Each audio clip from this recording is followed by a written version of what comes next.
Hello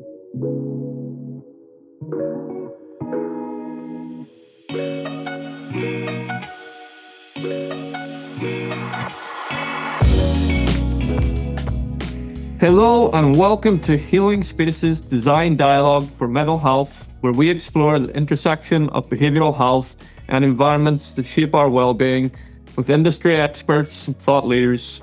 I'm your host, Daniel White, Principal at Pineapple USA, and today we are dipping our toes into slightly more controversial waters than usual.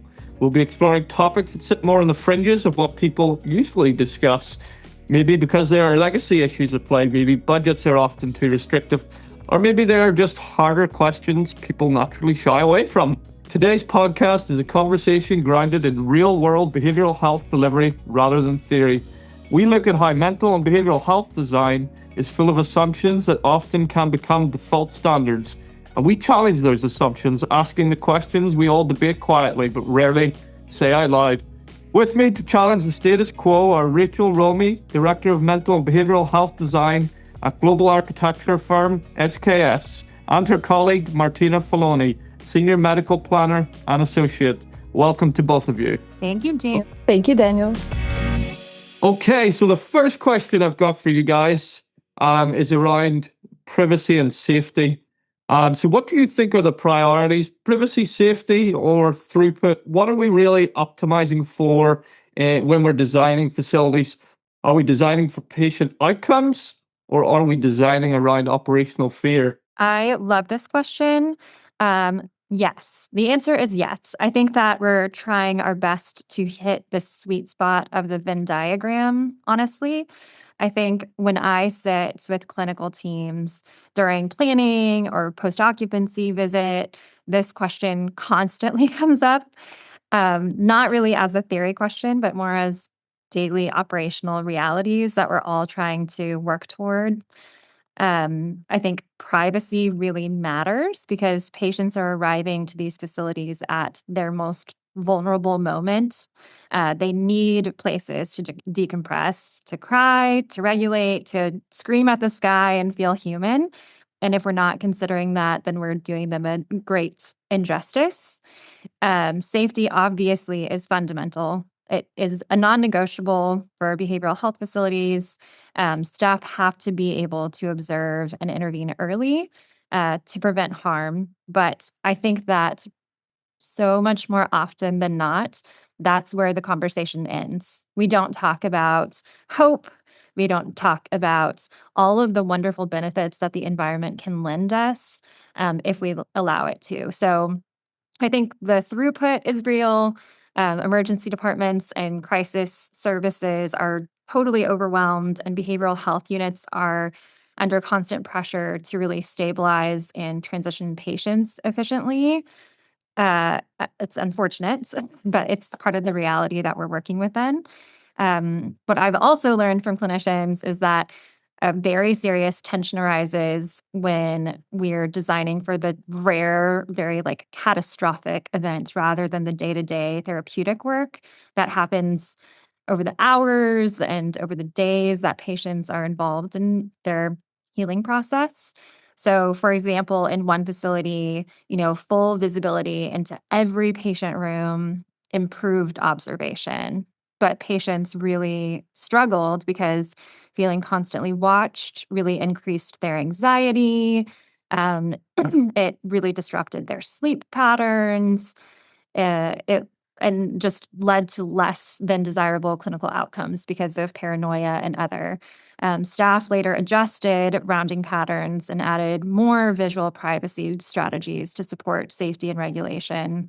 But I think what works best for flexibility is environments that really support observation when needed and therapeutic privacy when appropriate. So that kind of if-then or the balancing act that we do to really co-create an environment that's conducive to everyone, that's the thing that I think is less talked about.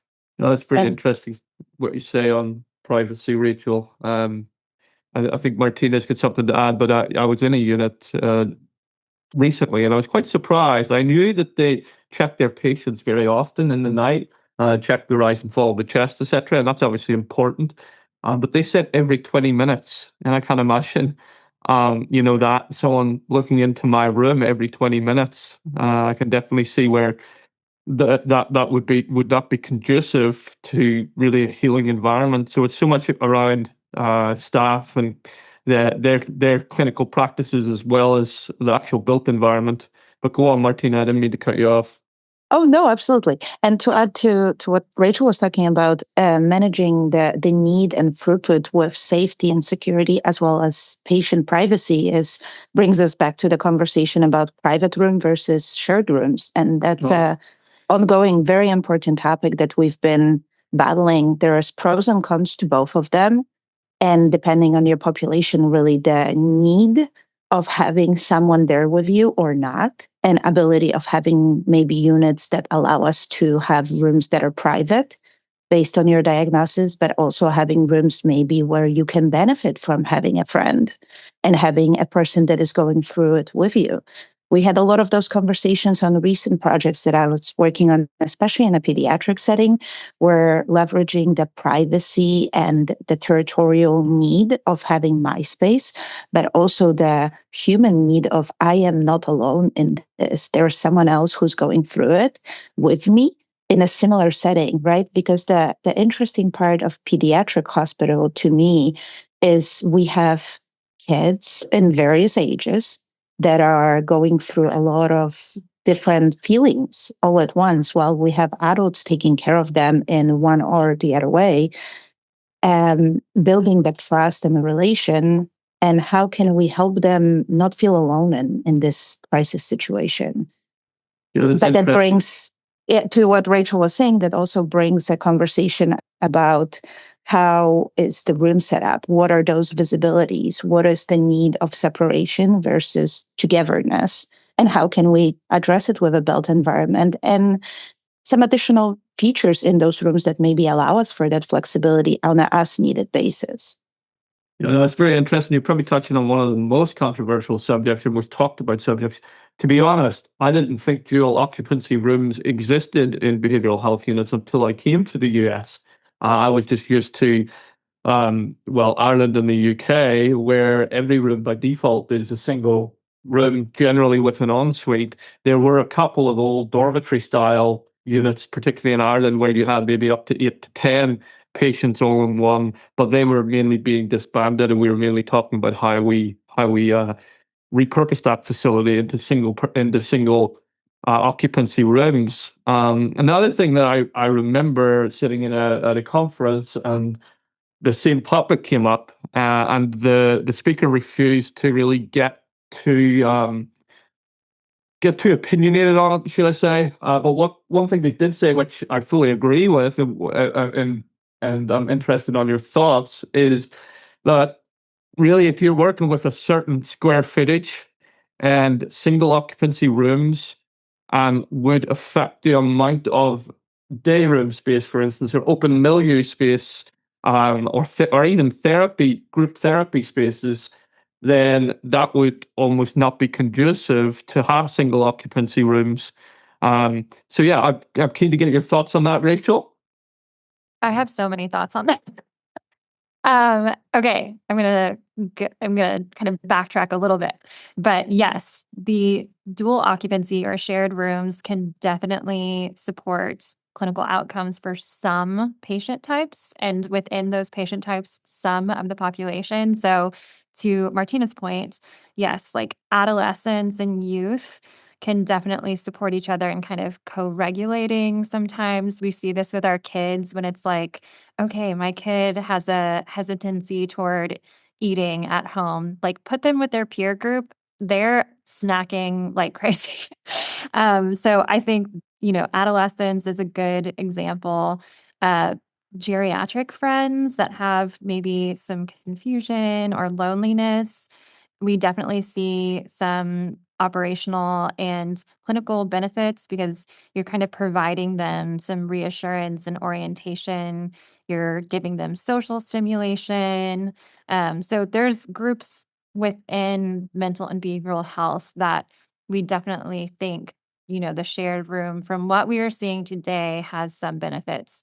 In terms of the area and the kind of the economy of means that you're referring to, a lot of codes point to a per bed square footage allocated toward those ancillary services like noisy, activity, dining, other.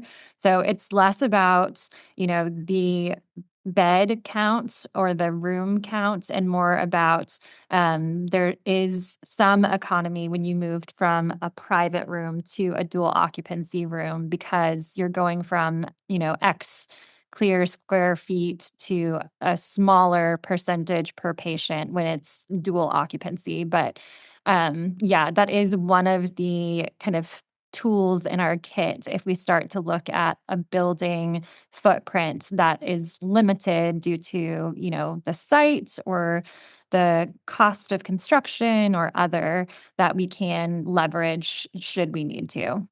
If I can add really quickly to what Rachel was saying, but it's also very keenly and taking a really good look at where the benefit is and where it isn't to bring to the population, knowing that the flexibility of the units is very important. We are currently battling two parts to it: the huge need of the behavioral health beds and the demand for those, while we have a limited funding for building. We are running through currently the trend of seeing behavioral safer rooms in units that are existing. We're seeing the the increase of the need is really driving health systems to start thinking outside of the box and utilize their funding in a very resourceful way. But that also creates a lot of possible issues, gray code areas, and leveraging to back to your initial question, where is the throughput and staff safety versus the operational outcomes and really patient satisfaction and therapeutical outcomes. So revisiting and looking at it as a cohesive give and take rather than setting on one or the other model is really what we are now challenging our leaders to think about and relook at what are we trying to achieve, because it's not one fits all. Yeah, no, that's really good. And obviously, we all work on private funded projects. We work on private healthcare groups that are partly state funded. We work on state projects. Before I came to America, everything pretty much was private funded. Do you think, as a country, we've commercialized it too much, trying to fit the most patients into a space? Do you think part of this conversation is around just the commercial aspects of managing to cram as many patients in, and we haven't cared enough about the therapeutic outcomes, or the therapeutic disadvantages, should I say, of actually having that mindset? Oh my gosh, I have a love-hate relation with this question. I love that you're asking it, and I hate the answer that I will have to give. I think it's unfortunately a yes. And someone coming from a different country, similarly as you, Daniel, where I saw a different approach to health, which is more proactive and preventative, while here we're battling with everything is a little too late. And how can we move it forward to maybe de-escalate it before the high acuity need is there? I think that commercial part of this, that hospitals just make money and our health system does make money and it needs to continue to make it. And it's not getting decreased. It's a huge machine that is working on the demand and providing for it. So sometimes I with the work that I do, I sometimes sit there and take it back with like, if we just took two steps back and thought about it more cohesively rather than solving a unit on this floor of this hospital, but looked at it as a more cohesive approach, could we better it for everyone from day one? Could we make less people even arrive to this floor of the hospital with acute inpatient behavioral needs? And I will obviously pass it to Rachel, who I'm sure has a lot of opinions in this, but that's so near and dear to my heart of like, how can we make it better besides just building more hospitals? I love that we're all so passionate about all of these topics and that we're all coming at it with very similar mindsets. I think one of the challenges in the US behavioral health system is that our built environments really reflect where reimbursement and policy have historically placed value. I think that we're great at funding crisis care. We fund emergency departments, we fund inpatient psychiatric beds, we fund forensics, we fund high acuity environments. We like stop the bleeding, right? Those services are essential and they absolutely have to exist, but upstream services, the ones that prevent crisis or stabilize people earlier, those have historically been very fragmented, extremely underfunded, or difficult to reimburse. So, outpatient therapy access can be and is in a lot of pockets across the country very limited.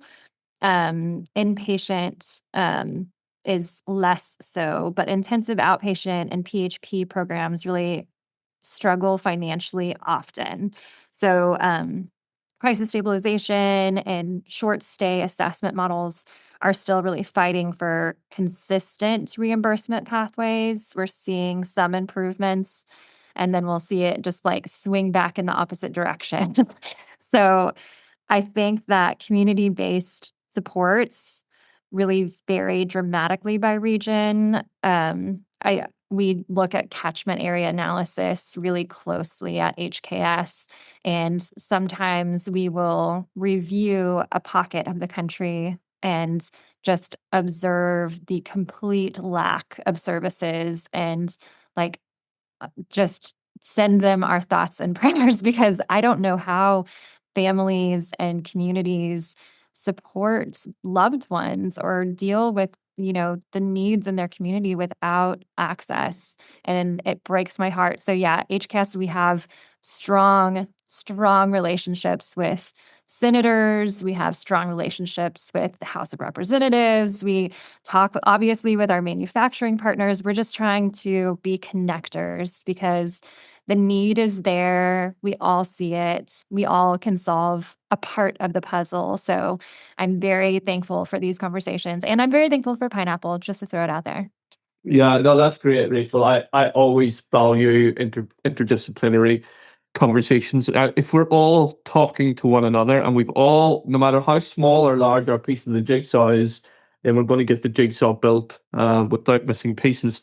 So yeah, and I just to touch on that point, without all the facts and data that you guys at HKS have access to, just speaking, candidly, I guess that's why rural communities struggle so much across all continuums of care, really, is because private operators just isn't the money in it for them, and they are ultimately there for commercial success.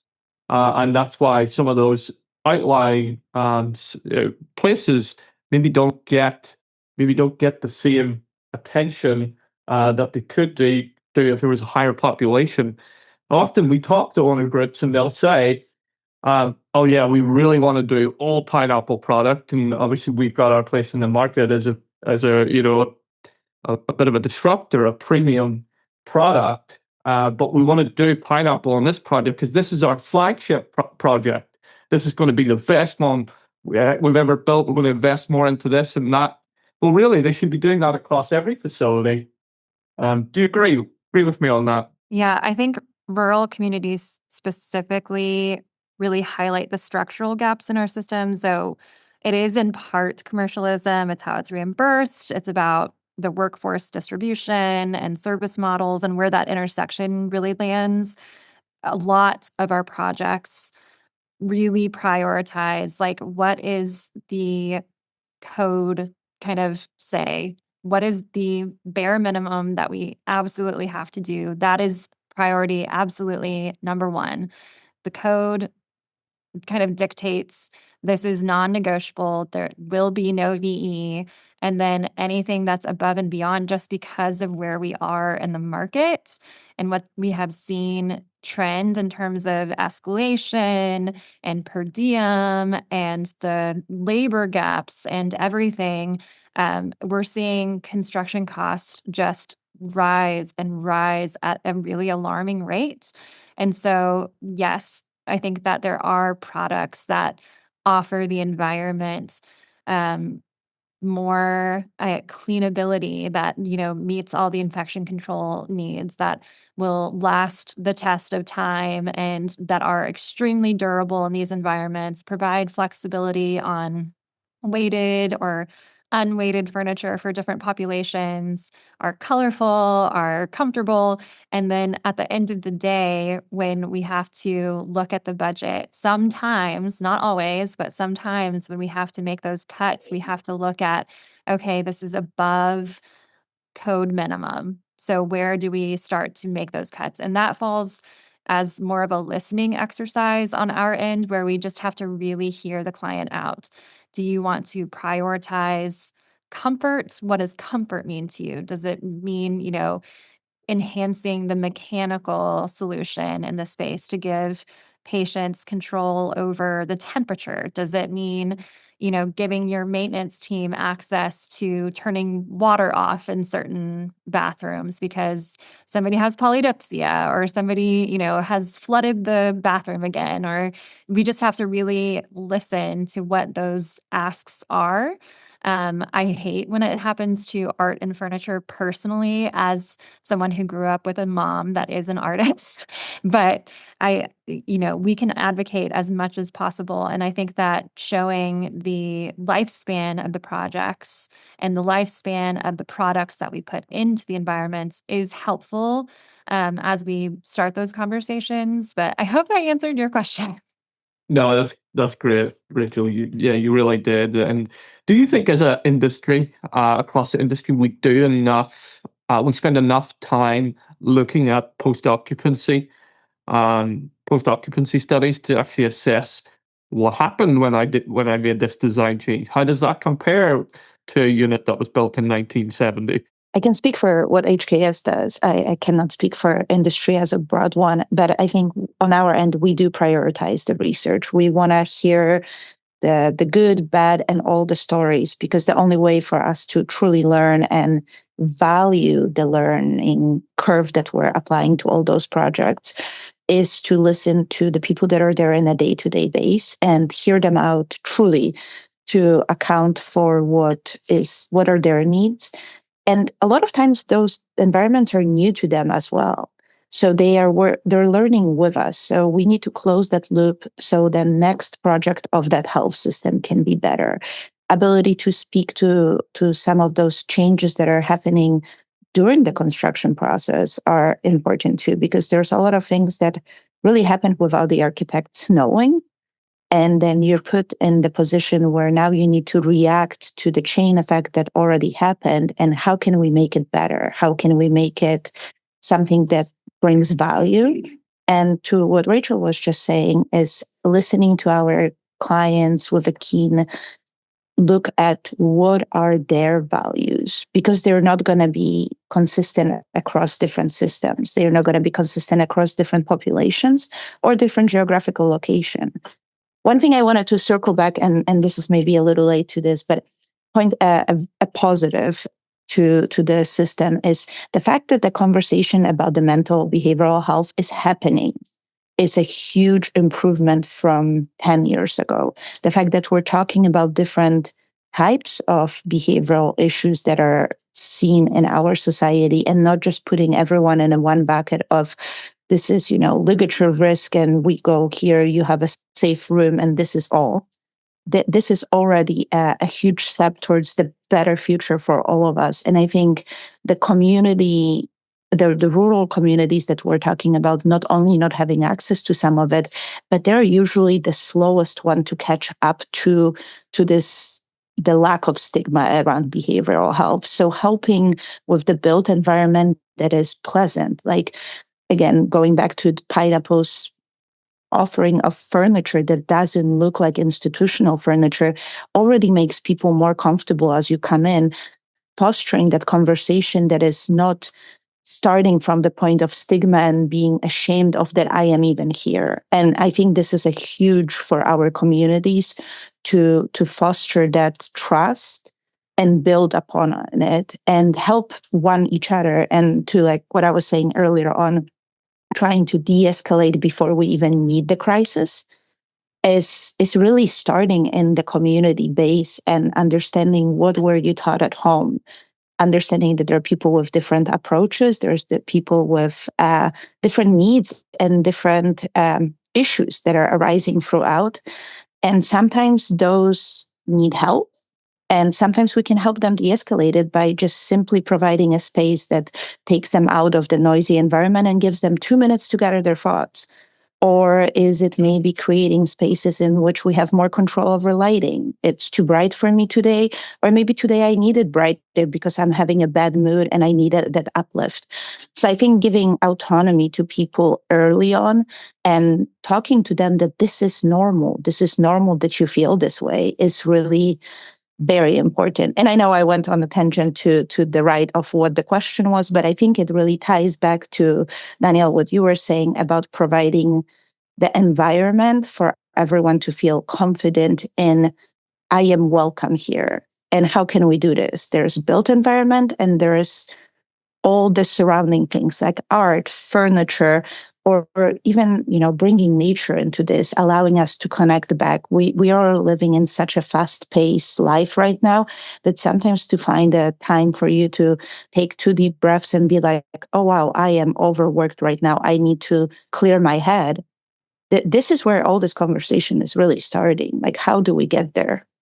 It's designing with empathy, Martina, and imagining that it was a family member or even yourself that was requiring access to this care, and seeing the environment as a form of treatment as well. And we talk, if I had a heart attack tomorrow, I would be free to tell people that I had a heart attack tomorrow. So just being free to talk about mental health, I think, again, what Rachel said as to 10 years ago, we weren't having these conversations. So I think COVID's been a great instigator on that.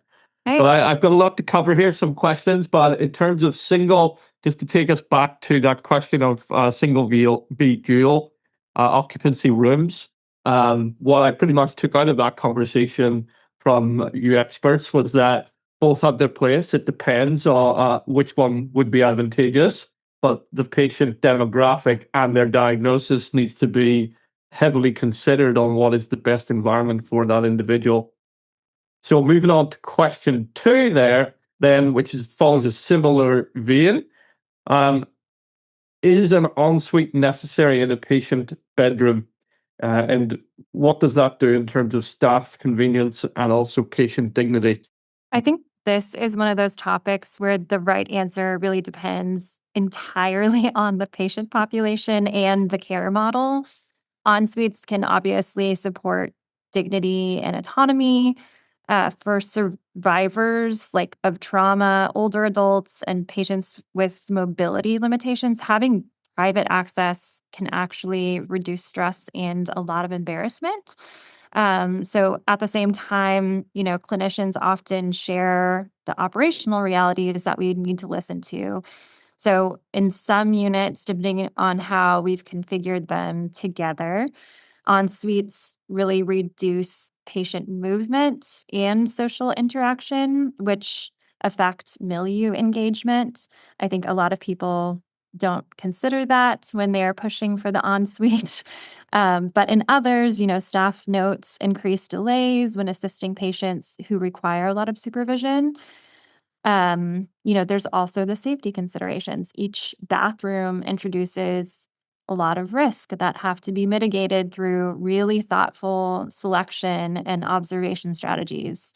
Shared bathrooms, on the other hand, can really support visibility and movement, but they might create tension or conflict during peak use times. They can introduce a slew of other behaviors that I think a lot of people just skip over as we're drawing. But, um, sleep and nighttime access are rarely discussed, but super important when it comes to the ensuite. How patients access bathrooms overnight really affects surrounding, it affects noise and the overall milieu stability.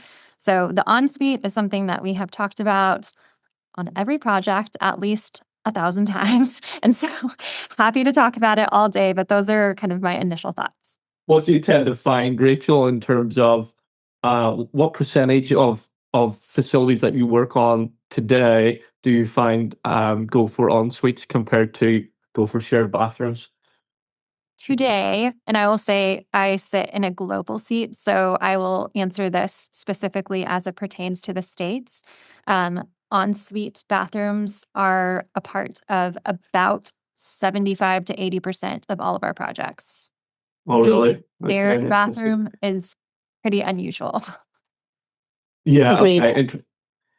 I was going Do to say you, I would agree with what Rachel was saying, and then understanding that as humans we are getting used to the comfort that also plays a big role into it. The idea of sharing bathroom with people that you don't know could aggravate someone and bring a lot of discomfort that is not really something we're looking for escalation. There's some territorial feelings around especially bathroom environment, which then brings us right back to Rachel was talking about the 75% of projects we're seeing is moving towards ensuite to mitigate some of those issues and the not create additional escalation where it's not needed.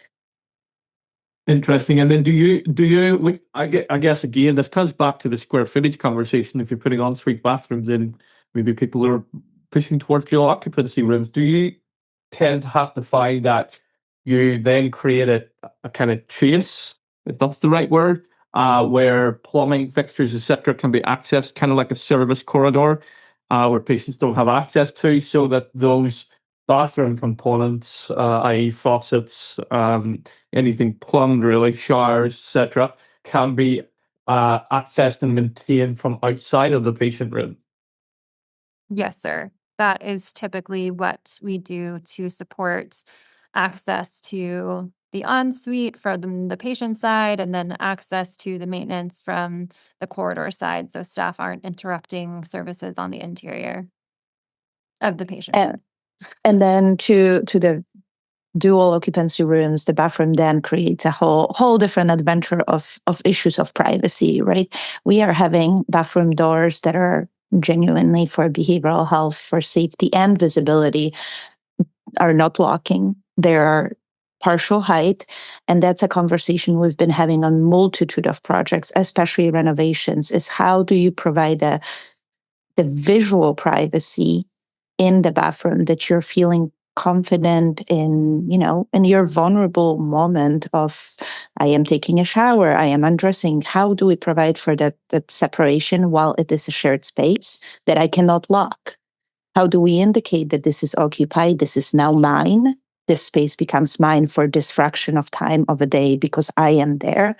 And especially in renovations, that provides a lot of challenges on how do we rework that bathroom to create the zones, the patient zones, while having the appropriate fixtures, but also the shower curtain. And obviously the fact that it's not allowed in a behavioral health environment creates a lot of conversation from a facility standpoint, from water maintenance, and a lot of just like the visual separation between those spaces. So that's something we've been battling, especially on the renovations that have a lower budget and already set space, because it's not like we can make that bathroom any bigger. Yeah, that's an interesting challenge, Martyna. Totally makes sense, though. I mean, when you think about it from a personal point of view, bathroom, in my opinion, is the best place to read a book, and that's a therapy in itself. Doubt you can do that. Please get your So, wife on this podcast for the next one. I hope you have few bathrooms in your house, though, because otherwise this is a whole different adventure, especially with kids. I don't know how dads can have the private time in a bathroom. I don't know. Since having a child, this definitely changed for me. But maybe, this is just my opinion. And I have apparently opened up this to being a very great space to have conversations with me. Yeah, no, that's good. I didn't mean to open up that whole can of worms there, but in terms of designing the ensuite, what do you guys find is some of the design features that you can use to ensure visibility of in a patient? I believe the ensuite bathroom is the most is the area where there's the most risk within a behavioral health unit, because the patient's obviously they're alone, obviously there's no cameras. But what about a patient that requires one-on-one observation and they have an ensuite bathroom? How do you design for that challenge? Well, this is a great question. And I think this is an ongoing process that we've been trying to find a good solution that balances staff safety, patient privacy, and dignity. And when you mix all four of those together, something always has to give a little bit. And balancing act around the bathroom setting and bathroom visibility. We do have access to doors that have that could be a full door, right? That has some devices that help us understand if there's activity happening that we don't want. But also it brings the other point of if we have bathrooms that are accessible from the room, sometimes we may not want patient to access them. And that brings an additional layer of how do we provide or deny that access. Rachel, I will throw it to you because this is a very complex topic that I know we all have been talking in the behavioral group on how do we want to solve this. Yeah. I think when we talk about en-suites in behavioral health settings, the goal isn't simply to add a bathroom. It's creating a space for hygiene that supports dignity, independence, regulation. Like there are so many people that come into behavioral health environments with so many different diagnoses. So I think we tend to, again, really prioritize the conversation on how do we make it safe? How do we, make sure that the patients are going to be under observation? But I think I always like to start the conversation on how can we really normalize the experience and reduce the stress, because that's really where I think the conversation needs to move to. Um, because done poorly, those factors can really increase risk just by increasing the patient's experience toward escalation and put the burden back on operations. So the design has to be really thoughtful, but safety has to be addressed in a way that doesn't feel punitive. So using ligature resistant fixtures if the patient population, requires. Obviously, outpatient does not. But sloped or, flush hardware, tamper resistant plumbing, eliminating anchor points, all of the things that are kind of like the musts have to be in place, properly located, properly coordinated. Um, but selecting products that feel residential in character rather than correctional. 100% behind, 100% will advocate for every time. So the perception of threat from the patient's perspective matters. When the space feels institutional, anxiety and stigma increase. It's just the reality of the situation. So observation, Daniel, to your point, is really the next critical layer. So staff have to be able to intervene quickly if there is an emergency. Staff also should be able to intervene quickly if a patient is just really sad. Like they need to be able to have eyes on the patient and to see what their body language is.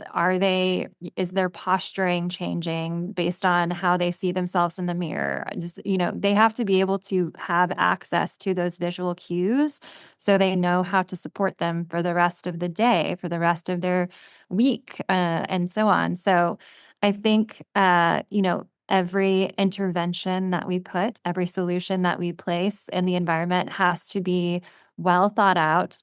But I think the observation piece is a little bit interesting, and there's not a one size fits all solution.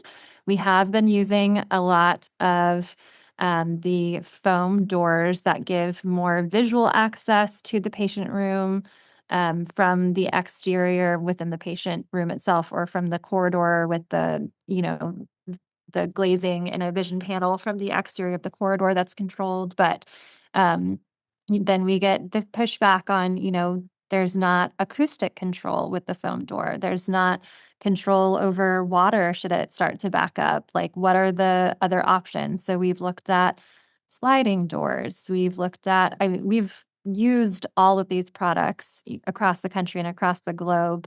But I think that showers have a lot of the focus currently.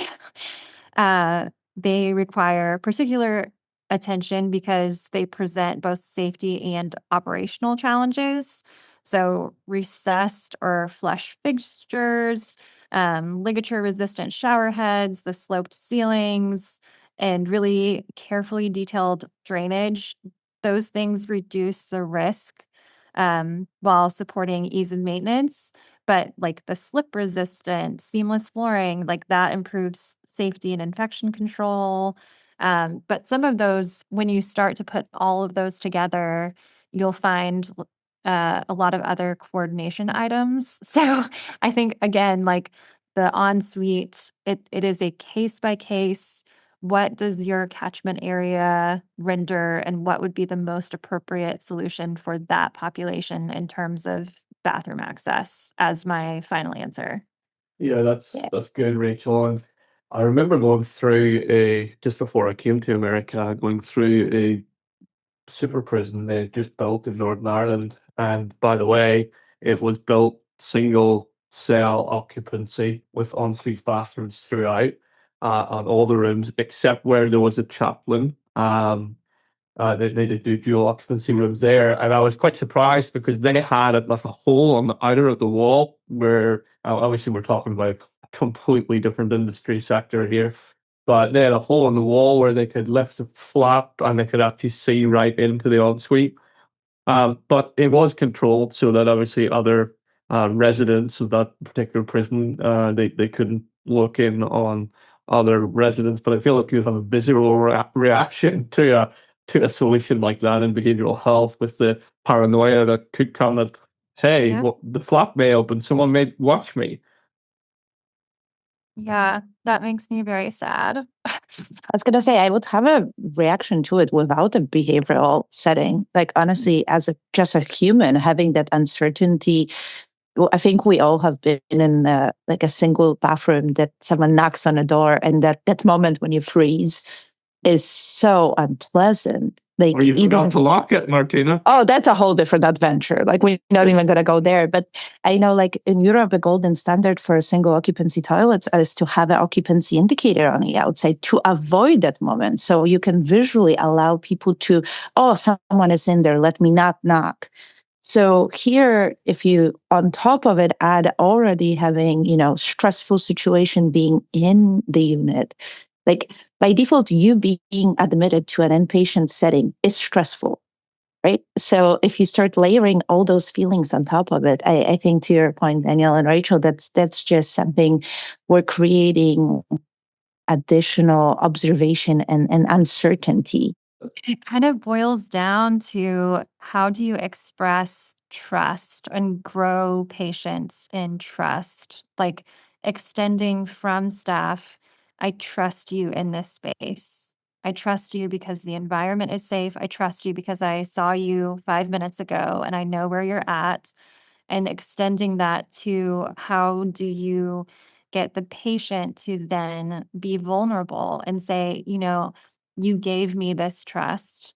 I misused this trust. If it does happen, and say, I I have an eating disorder, or I'm having intrusive thoughts, or whatever the case might be. But like until we have that as the baseline, I think it's going to be a challenge because you are going to have environments that push. We don't trust you. You're under surveillance. We're like, you already have patients that feel observed. So why put things in the environment that are going to just push them further and further toward more stress, more anxiety? But that brings a great conversation about trust with the clinical team in general. I think as we are moving through the notions, understanding that the environment can support trust, but really it's a human interaction that we cannot keep, like we cannot do it for them. And having a team of nursing staff and team of the caregiver team that builds the trust, and creating spaces that are supportive of it, creative spaces that have a different level of observation and a different level of autonomy for patients that we can give. And as you progress for your treatment and you're moving through those notions, you're able to gain more and more confidence and more trust both ways. How do we foster that? How do we create spaces that say it for us? like as Rachel was saying, like I trust you in this environment.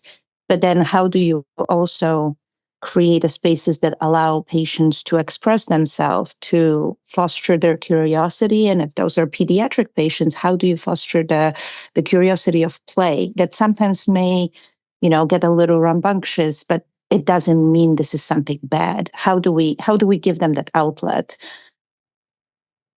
I love that. Yeah. I feel like if I could boil it down, when the environment communicates safety and respect, staff can extend trust to patients.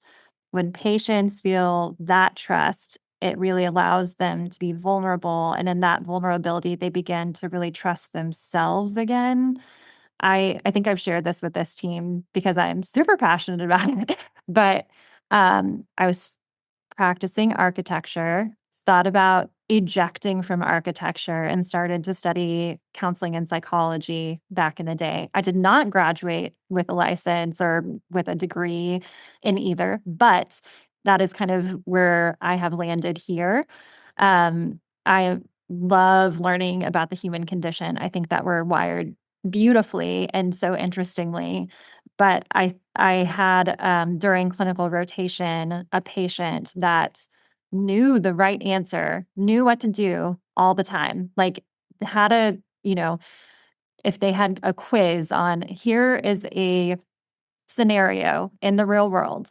You could do A or you could do B." And they were like the good thing or like the extremely harmful, dangerous thing. They would always choose the right thing, but they didn't have enough trust in themselves because the setting that they were in, the family that they were placed in, the environment that they were placed in didn't give them the opportunity to build trust in themselves. So they're constantly freaking out, constantly second guessing every single decision that they're making. And that does not support them being a functioning part of our beautiful society. That creates codependency.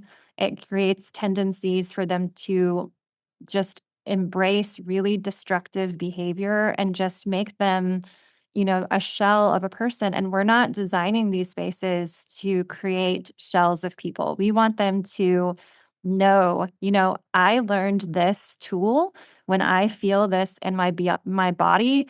I know how to regulate. I trust that I can regulate myself.